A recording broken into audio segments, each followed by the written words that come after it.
Congratulations, Sebastian, and welcome back to the podium. What a race.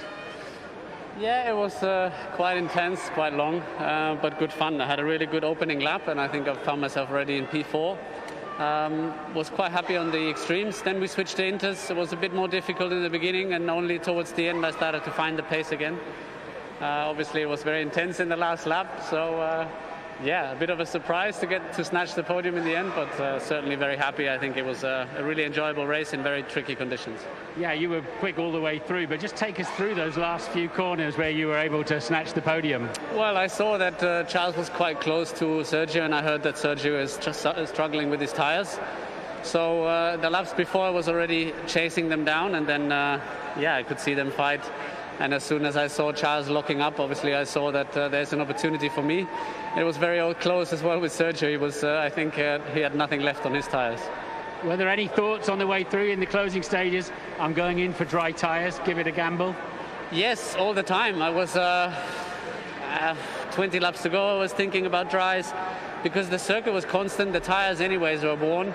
So ultimately we had slicks. I think it's just a matter of nobody dared to put them on, and there was some rain forecasted in the end which didn't come. So I would have really liked to put them on because I think that would have been a chance to win, but yeah, equally happy with third.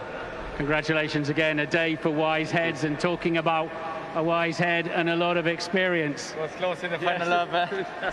You were fourth. You overtook Charles. Yes, yeah. Sergio Perez, what a brilliant drive all the way through. You had it, you were right at the sharp end of the race, right up front, and you held on to those tires since lap 10.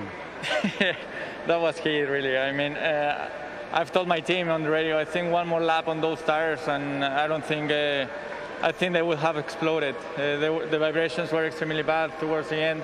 But I think it also made our race, you know, because looking after them in the beginning, towards the end, when with drying conditions, I think the team did a fantastic job in terms of strategy, reading the race, and yeah, I think Lewis today was extremely strong, and towards the end we died, but we managed to get a good result. Did you have any big moments, any shocks and scares through the race? A little one with Max. I couldn't see anything on my mirrors. My mirrors were full of fog, so my engineer was basically telling me the gaps and so on. And then all of a sudden, I saw Max like running wide, and he disappeared. And yeah, the other one was with Charles. You know, I wasn't aware that he was so close to me. So in the final lap was pretty good battle with him. He overtook me into turn 9, and then I overtook him back into 11. So yeah, it was a chaotic race, but a strong result for us. I mean, it's a fantastic leaving present for the team. A few more races to go, of course, but you know, this is such an advert for you, for your skills, for your speed, for the future. You don't have a seat on the grid next year yet. Yeah, well, I think as always, you know, you have to be delivering weekend after weekend. You are as good as your last race, so it's important to finish on a high, and the rest is not on my hands. Well, congratulations. Thank Wonderful you, drive. One more interview to go, and one I'm very much looking forward to, as Lewis exchanges words and hugs with Mark Hines, a man who's been pivotal to the support of Lewis's career over many, many years. And Lewis savouring the moment with his team, of course, and why not? James Vowles there does the strategy. And Lewis, the mark of a truly great sporting champion is to win on the days when maybe you're not the fastest or the strongest or don't have the best equipment. You've come through the pack today to become a 7-time world champion with a true champion's drive. Thank you. I definitely a bit lost for words. I think naturally I have to always start with saying such a huge thank you to all the guys that are here and all the guys back at the factory, at both our factories, and all our partners for enabling us and giving us this opportunity. You know, I wouldn't be able to do this if I didn't join this team.